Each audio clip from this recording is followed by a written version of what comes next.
इस वीडियो को लाइक करिए और हमारे चैनल को सब्सक्राइब करना मत भूलिएगा।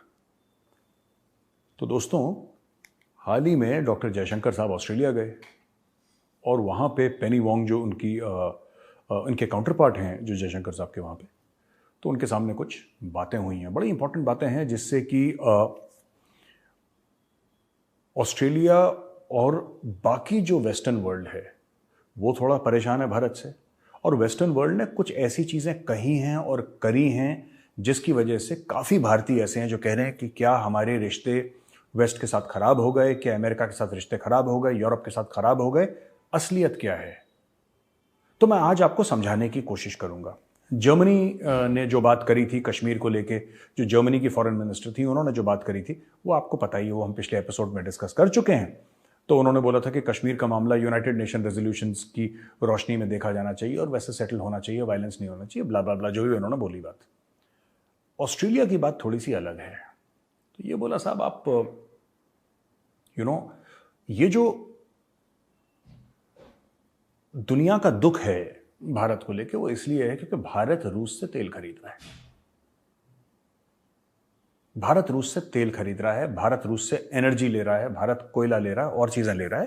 तो इससे बड़ा लोगों को दुख है, और इसलिए दुख है क्योंकि उनकी लड़ाई है रशिया से। अब जाहिर सी बात है, भारत कह रहा है लड़ाई तुम्हारी, हमारा क्या लेना देना, हम थोड़ा ना हम यूक्रेन है ना हम रशिया है, ना हम यूक्रेन है ना हम रशिया है। हम कैसे, क्योंकि तुम दोनों की लड़ाई है, तुम चाहते हो कि हम भी लड़ भिड़े उनसे, इट्स नॉट पॉसिबल। तो फिर एक जर्नलिस्ट ने सवाल पूछा, या वहीं पे लोग बैठे हुए थे एक साथ, जो बैठक चल रही थी, मीटिंग चल रही थी, वहां पे लोगों ने सवाल पूछा कि साहब आप रशिया से इतने हथियार क्यों लेते हैं और आप रशिया से वेपन्स क्यों बाय करते हैं। मैं दो तीन चीजें मैं फौज में रह चुका हूं और हमने रशियन वेपन्स और रशियन इक्विपमेंट बहुत देखी हैं। मैं आपको बता देता हूं कि क्या क्या है जो कि रशियन है। जैसे कि इन्फेंट्री में हम लोग खासतौर से AK-47 का इस्तेमाल करते हैं, या ड्रैगनोव स्नाइपर राइफल है उसका इस्तेमाल करते हैं, सब रशियंस हैं। ये मैं इन्फेंट्री की बात कर रहा हूँ। आपके T-72 T-90 ये जितने भी टैंक्स हैं आपके, या BMPs हैं मैकेनाइज्ड इन्फेंट्री की, ये सब रशियन ओरिजिन की हैं।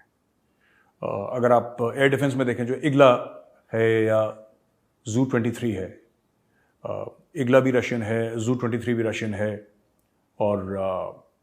और भी किस्म के जितने भी ये सिस्टम्स हैं यहाँ पे, जो कि आपके रडार सिस्टम्स हैं, काफ़ी हमारे लोग कहते हैं, कोई कहते हैं 60%, कोई कहता है 65%, कोई कहता है 70%, मुझे नहीं पता, लेकिन 60 और 70% के बीच में Russian equipment Indian armed forces के पास है। मिग हवाई जहाज हैं, सुखोई है, ये सब है। तो ये जो पूरा मामला है ना, इसकी शुरुआत कहाँ पे हुई, मैं आपको बताता हूँ।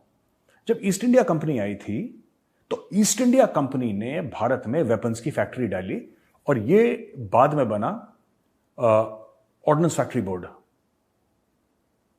ऑर्डिनेंस फैक्ट्री बोर्ड है कलकत्ते में। तो वहां पे ईस्ट इंडिया कंपनी आई, वो भारत की कैपिटल हुआ करती थी एक जमाने में। तो वहां पे ईस्ट इंडिया कंपनी और ईशापुर में राइफल्स बनना शुरू हुई। अब तो ऑर्डिनेंस फैक्ट्री बोर्ड को तोड़ के मुख्तलिफ अलग अलग कंपनियां बना दी गई हैं, कॉर्पोरेटाइज उनको कर दिया गया है, उनके CEOs हैं, और बेहतर मूवमेंट के लिए, बेहतर प्रोडक्शन के लिए, बेहतर क्वालिटी के लिए और बेहतर एक्सपोर्ट्स के लिए उनको बनाया गया। लेकिन fact of the matter is, एक जमाने में ऑर्डिनेंस फैक्ट्री जो थी भारत की, वो दुनिया के बेस्ट वेपन्स बनाती थी और बाहर एक्सपोर्ट भी करती थी। फर्स्ट वर्ल्ड वॉर में जो वेपन्स थे उसमें से बहुत ज्यादा वेपन्स इंडिया में बने। सेकंड वर्ल्ड वॉर के भी काफी सारे वेपन्स इंडिया में बनके बाहर एक्सपोर्ट हुए। भारत में भी उनकी खपत थी, बाहर भी गया। वो उस समय अंग्रेजों का राज था भारत में। अंग्रेज चले गए 1947 में। उसके बाद क्या हुआ कि जो सरकारें थी, उन्होंने वेपन्स प्रोडक्शन पे वो तवज्जो नहीं दी, वो फोकस नहीं दिया जो उनको देना चाहिए था। एक जमाने में ये सोच भी थी पॉलिटिकल लीडरशिप की कि हमें आर्मी की जरूरत ही नहीं है, भारत गांधी का देश है और भारत किसी से लड़ना नहीं चाहता। तो भारत में पुलिस हो जो नॉर्मल लोगों को ठीक ठाक कर सके, क्राइम देख सके, लेकिन हमारी लड़ाई करने की किसी से मंशा नहीं है, और India should not have an army at all. ये एक सोच थी एक जमाने में, बहुत पहले की बात कर रहा हूं, इनिशियल डेज ऑफ इंडिपेंडेंस सोच थी। अक्टूबर में पाकिस्तान ने भारत के ऊपर अटैक कर दिया। नहीं, कश्मीर उस समय कश्मीर भारत का, यानी कश्मीर ने इंस्ट्रूमेंट ऑफ एक्सेशन उस समय महाराजा ने साइन नहीं करा था, लेकिन fact of the matter is कि पाकिस्तान ने कबायली भेजे और सादी वर्दी में अपनी आर्मी वाले भेजे और यहां पे अटैक हो गया। तो यहां से 2 यूनिट गई 164 कुमाऊं, वो लैंड करे, battle of Budgam, major Somnath Sharma Paramvir Chakra, ये सारी कहानियां आपको पता ही हैं, बड़ी मशहूर स्टोरीज हैं और हमारे इतिहास का हिस्सा है, हमारी मिलिट्री हिस्ट्री का हिस्सा है। बडगाम वो जगह है जहां पे आज श्रीनगर अगर आप जाएंगे तो जहां पे आपका जहाज उतरता है, एयरपोर्ट जो है वो that is Budgam, actually Budgam वहां पे है। तो वहां पे लड़ाई हुई थी 1947-48 में। तो दोस्तों बात यह है कि फिर 1962 में चाइना के साथ जंग हो गई, फिर 1965 में पाकिस्तान के साथ जंग हो गई, फिर 1967 में नाथुला में चाइना के साथ बहुत मेजर एक क्लैश हो गया, और करते करते 71 आया, 71 में फिर पाकिस्तान के साथ लड़ाई हो गई। अच्छा, ये जो पूरा लड़ाइयों का सिलसिला चल रहा है, इसमें भारत ने कोई लड़ाई शुरू नहीं करी। आपको पता, भारत ने कभी जाके किसी के ऊपर अटैक नहीं करा कि हमें तुम्हारी जमीन चाहिए, हम तुम्हारे ऊपर हमला बोल देंगे। भारत कभी नहीं गया, ना चाइना के ऊपर हमला बोला, ना पाकिस्तान के ऊपर हमला बोला। भारत ने किसी के ऊपर हमला बोला ही नहीं। भारत ने हर समय अपनी जमीन को, अपने देश को, अपनी मिट्टी को बचाने के लिए भारत ने लड़ाई लड़ी है। भारत ने कभी किसी के ऊपर जंग थोपी नहीं कि भाई हम अटैक कर देंगे और तुम ऐसा कर लो, ऐसा हुआ नहीं। तो जाहिर सी बात है, जंग के लिए, युद्ध के लिए आपको हथियार चाहिए होते हैं। और उस समय यही बात डॉक्टर जयशंकर ने बोली कि जब हमें जरूरत थी तो वेस्टर्न कंट्रीज हैं, जिसमें शामिल यूरोप है, जिसमें शामिल अमेरिका है, जो जंगी सामान बनाते हैं और बड़े बड़े हथियारों की कंपनियां हैं जो दुनिया भर को सप्लाई करती हैं, हमें आपने हथियार देने से तो मना कर दिया। आपने हमें हथियार देने से मना कर दिया। उस समय दोस्तों क्या हो रहा था कि मैं 70s, late 70s, early 80s की बात कर रहा हूं, और मिड 80s तक भी, और towards the end of the 80s अचानक अमेरिका को पाकिस्तान की बहुत जरूरत पड़ी, बहुत ज्यादा जरूरत पड़ी। पाकिस्तान की जरूरत क्यों पड़ी? अफगानिस्तान की वजह से, क्योंकि रूस अफगानिस्तान में था। क्योंकि रूस अफगानिस्तान में था, इसलिए इनको जरूरत पड़ी पाकिस्तान की। लेकिन पहले से जो रशियन वेपन्स हैं, इवन विक्रमादित्य, INS विक्रमादित्य, या आप जो भी बड़े बड़े हमारे हथियारों के प्लेटफॉर्म देखें, वो बेसिकली रशियन थे, और 1979 के बहुत पहले से रशियन थे। वो शुरू में जब आज़ादी हुई तो लेगेसी सिस्टम्स थे हमारे ब्रिटिश टैंक के, तो वो तो सेंचुरियन टैंक्स वगैरह वो तो ब्रिटिश थे। लेकिन बाद में जैसे जैसे नया नया इक्विपमेंट आया, वो सारा का सारा रशियन आया। इसलिए भी रशियन आया क्योंकि इंडिया कभी रशियन ब्लॉक में था नहीं। इंडिया तो एक नॉन अलाइंड कंट्री थी, न्यूट्रल कंट्री थी, लेकिन फिर भी एक एफिनिटी थी, एक प्यार मोहब्बत थी, एक डिप्लोमेटिक रशिया के साथ एक तालमेल थी। तो वेपन्स हमने काफ़ी लिए। उस ज़माने में हमारे पास पैसे भी नहीं हुआ करते थे, एंड इंडिया वॉज, आज की तारीख में तो इंडिया कहता है कि ठीक है, हमें इतने राफेल दे दो, ये सबमरीन दे दो, ऐसा दे दो, ये चेक ले लो, क्योंकि अब पैसे पड़े हैं दुनिया भर के भारत के पास। एक ज़माने में तो नहीं थे पैसे। इसी देश में, भारत में, लोग भूखे मरते थे, लोग सड़कों पर सोते थे, और शीतलहर चलती थी तो दिल्ली और यूपी में कई सौ, सैकड़ों की तादाद पे, मैंने खुद बचपन में पढ़ा है अखबार में कि इतने 100 लोग उत्तर प्रदेश में मर गए शीतलहर में, यूपी में शीतलहर में मर गए, यहाँ पे ये हो गया, वो दुनिया भर की चीज़ें होती थी एक ज़माने में। आपको इक्का दुक्का है, कोई एक्सपोज हो गया कोर्ट में, वरना ऐसा नहीं होता आजकल। एक ज़माने में होता था, लोग भूखमरी से मर जाते थे देश में। लोग कहते थे कि भारत की जो कंडीशन है हंगर की, वो सहारा, जो अफ्रीका में जो सहारा रीजन है, जो सबसे मतलब बुरा माना जाता है, एक ज़माने में भारत की कंडीशन सहारा से भी बुरी थी कुछ कुछ जगहों की। फ्लड्स आते थे तो पूरा बंगाल, असम वाला एरिया, लोअर असम और ये सब पूरा भर जाते थे, हजारों लाखों की तादाद में लोग बेघर हो जाते थे। तो ये सब भारत की सच्चाई थी। उस समय जब भारत को खतरा हुआ चीन से और भारत को खतरा हुआ पाकिस्तान से, तब अमेरिका ने मुंह मोड़ लिया, और अमेरिका ने बोला नहीं, हम तुम्हें हथियार नहीं देंगे। और क्योंकि अमेरिका को पाकिस्तान की जरूरत थी, अमेरिका एक डिक्टेटर को, जियाउल हक को हथियार देना उनको ठीक लगा, लेकिन भारत एक डेमोक्रेसी को हथियार देना उन्हें ठीक नहीं लगा। तो भारत क्या करता? भाई, एक तरफ पाकिस्तान है, एक तरफ चीन है, और दोनों आपके दुश्मन हैं, तो आपको कहीं ना कहीं से तो हथियार चाहिए। तो भारत ने रूस से हथियार लेना शुरू कर दिया, और धीरे धीरे धीरे उन हथियार वो आए, मॉडर्न वेपन्स आए, रिप्लेसमेंट उनकी आई, और आते आते क्या हुआ कि काफी सारे हमारे हथियार के सिस्टम्स रशियन हो गए।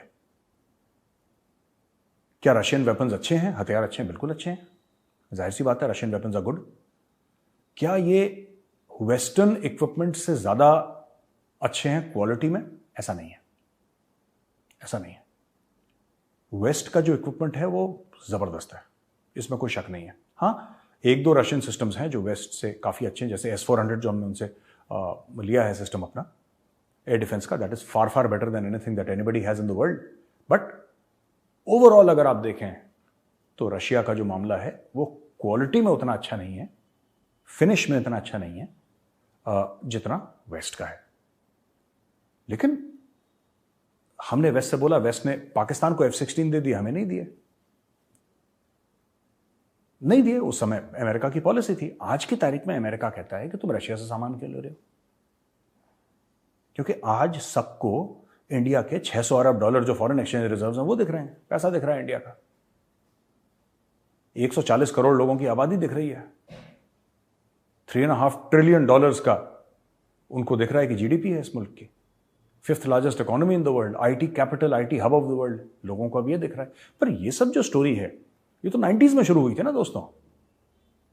ये तो जब उस जमाने की सरकार ने नरसिम्हा राव जी, उस जमाने में I think he was the prime minister if I am not mistaken, and Manmohan Singh ji was, doctor Manmohan Singh was the finance minister. तब से लिबरलाइजेशन शुरू हुआ धीरे धीरे गाड़ी ने।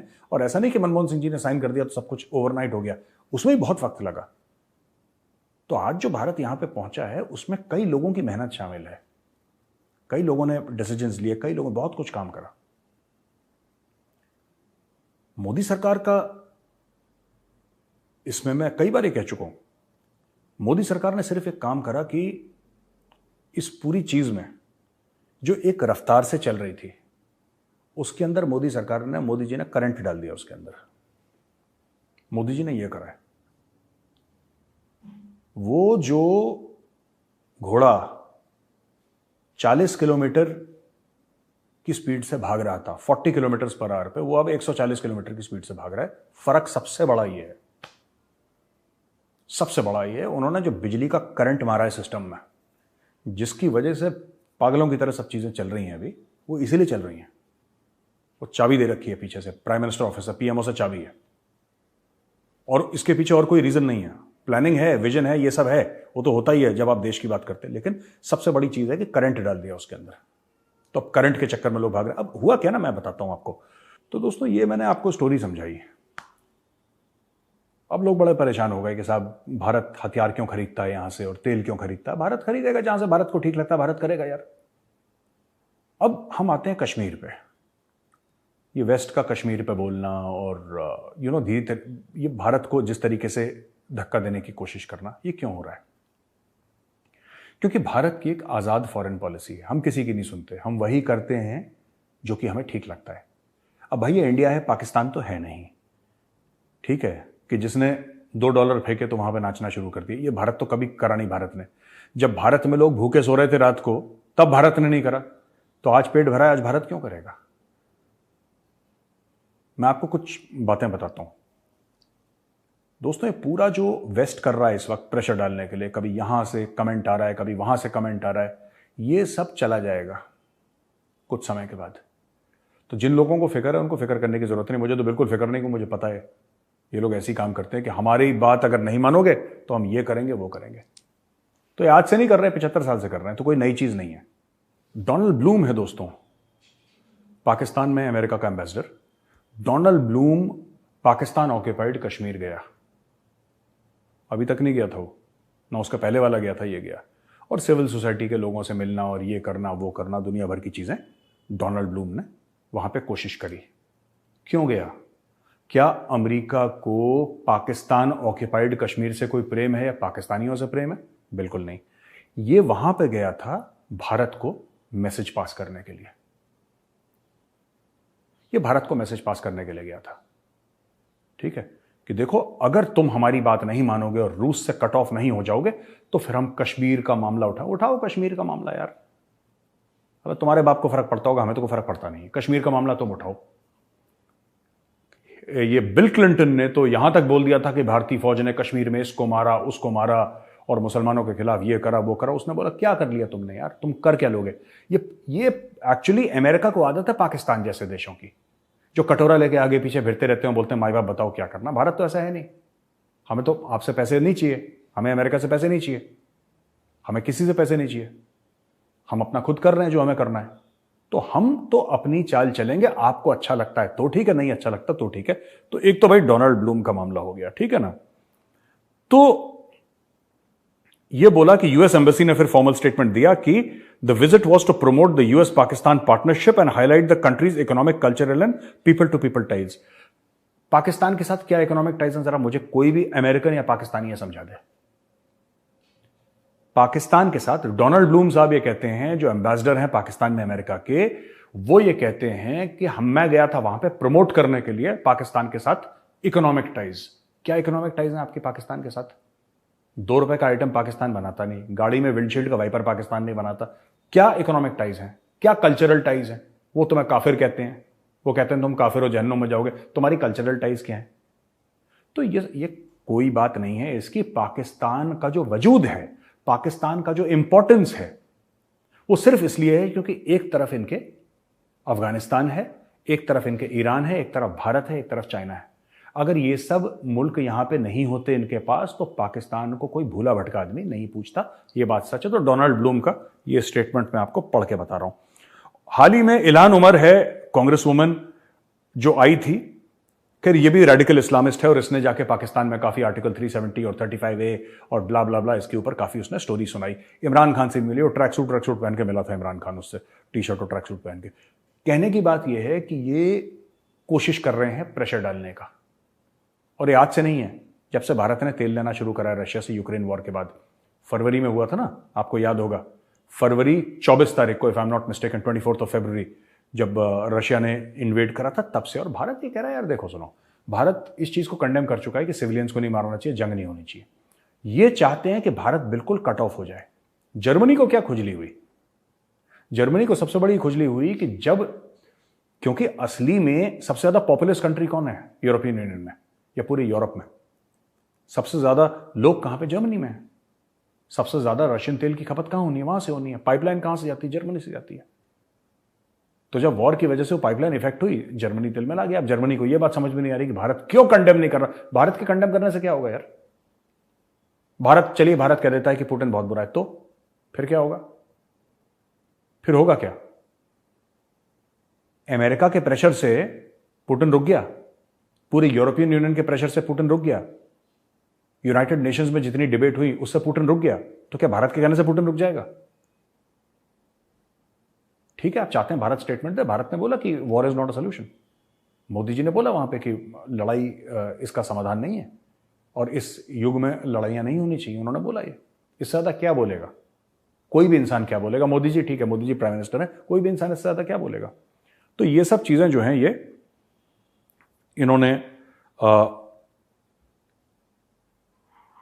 अभी कहते हैं कि बर्लिन जो फॉरेन मिनिस्टर थी जर्मनी की, जब उसकी बात हुई, एनालिना बाबॉक, उसने बोला कि Berlin had a role regarding Kashmir. Germany का क्या रोल है आपका यार? आ जाओ, फौज भेज दो अपनी, फौज भेज दो अपनी, ले जाओ भारत से कश्मीर। तुम्हारा रोल है तो रोल अदा करो फिर अपना। कश्मीर में रोल सिर्फ भारत का है, कश्मीर में रोल पाकिस्तान का भी नहीं है।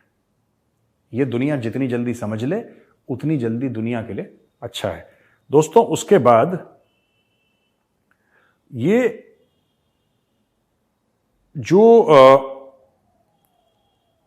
Shrimati Nirmala Sitharaman, finance minister of India, इन्होंने हर समय प्रायोरिटाइज करा है कि किस तरीके से इकोनॉमिक बेनिफिट इंडिया का हो जाए, और ये चीज इन लोगों को पसंद नहीं आ रही। They are not very happy with it. ये बिल्कुल भी खुश नहीं है वेस्टर्न कंट्रीज। तो ये जो पूरा वीडियो जो मैंने आज बनाया ना, इसका सिर्फ ये निचोड़ा, ये आपको बताने के लिए कि देखिए ये सब चीजें टेम्पररी हैं, ये टेम्पररी हैं। पाकिस्तान से इनको ज्यादा लाभ तो होगा नहीं, लाभ तो भारत से ही है। पाकिस्तान के पास कुछ है नहीं एक्चुअली देने के लिए। मैं फिर से आपको बात बता रहा हूं, अभी तक जो भी उन्होंने हेल्प करी है पाकिस्तान की, आज तक वेस्ट ने सिर्फ इसलिए करी है क्योंकि उनको ऐसा लगता है कि अगर हमें अफगानिस्तान में कुछ चाहिए तो पाकिस्तान वो काम करवा के दे देगा। पाकिस्तान के खुद के लिए कोई पाकिस्तान में इन्वेस्टमेंट नहीं कर रहा। अमेरिका ने इतने अरबों डॉलर पाकिस्तान को दिए। आप इनसे ये पूछिए ना कि तुमने इन्वेस्टमेंट कितनी करी पाकिस्तान में, तुमने पैसे कितने लगाए पाकिस्तान में? नहीं, सारा एड है, एड का पैसा है। सारा फ्री का मुफ्त के डॉलर है, कंटेनर दर कंटेनर अरबों डॉलर दे दिया पाकिस्तान को। क्यों? क्योंकि अफगानिस्तान में युद्ध चल रहा था। इनका मामला, इनकी स्टोरी सिर्फ इतनी है और इसके अलावा कोई स्टोरी नहीं है इसकी। तो हमें यह बात समझनी चाहिए कि यह जो पूरा मामला है, ये जो भी मामला है पूरा जो अभी चल रहा है कि हम भारत के ऊपर प्रेशर डालेंगे, हम भारत के ऊपर ऐसा करेंगे, कश्मीर का नाम लेंगे तो भारत थोड़ा सा परेशान हो जाएगा, ये सब कुछ नहीं होने वाला दोस्तों। बड़ा टेम्पररी सी चीज़ है, ये भी खत्म हो जाएगी। और भारत ने तब प्रेशर नहीं लिया जब भारत के पास कुछ नहीं था। आज तो ऊपर वाले की दुआ से इतना कुछ है भारत के ऊपर, तो भारत अभी भी कोई प्रेशर नहीं लेने वाला। और जो पाकिस्तानी बहुत खुशियां मना रहे हैं और मुझे फ़ोन कर रहे हैं, उनको भी बता दूं कि देखो यार, तुम्हारा वजूद अफगानिस्तान की वजह से है। अगर तुम्हारे बगल में अफगानिस्तान नहीं होता तो तुम्हें कोई पूछता नहीं और डोनाल्ड ब्लूम कहीं नहीं जाता। ये सिर्फ अफगानिस्तान का मामला है और ये मामला है कि भारत की वजह से पाकिस्तान को इंपॉर्टेंस दिया जा रहा है। अभी भी जो बात कर रहे हैं भारत को लेकर कर रहे हैं, वो पाकिस्तान को लेकर थोड़ा ना कर रहे हैं। कौन सी अमेरिकन कंपनी ने यह बोल दिया कि हम इस्लामाबाद में या लाहौर में या कराची में हम फैक्ट्री डाल रहे हैं और वहां पे गाड़ियां बनाएंगे? कोई नहीं कर रहा है, क्योंकि उनको पता है कि दिस होल कंट्री डब्बा बास्केट केस है, इधर कुछ नहीं होने वाला।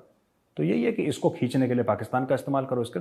और मैंने बोला भी था अपने पाकिस्तानी दोस्तों को, उनके वीडियोस में भी बोला था कि जब भी पाकिस्तान ने गोरे से हाथ मिलाया है, पाकिस्तान में लाशें गिरी हैं। वो पाकिस्तान की लालच की वजह से गिरी हैं, लेकिन फिर वो गोरे से हाथ मिला रहा है और फिर खुशी हो रही है कि हमारे तो अमेरिका के साथ ताल्लुकात ठीक हो गए। ताल्लुकात ठीक हो गए यानी कि तुम्हें और पैसे मिल जाएंगे, यही तो ताल्लुकात। जब कोई भी पाकिस्तानी कहता है कि हमारे इस मुल्क से ताल्लुकात ठीक हो गए, इसका मतलब उसका ही वांट्स खजूर, दैट्स ऑल। तो दोस्तों आज का वीडियो इतना ही, और मैं जल्दी आऊँगा एक और वीडियो लेके। मैंने बोला कि छोटा सा वीडियो बनाऊँ, आपको समझाऊँ कि क्या हो रहा है, और जल्दी से एक नया वीडियो लेकर आऊँगा। आप इस वीडियो को लाइक करिए और हमारे चैनल को सब्सक्राइब करना बिल्कुल मत भूलिएगा। जय हिंद।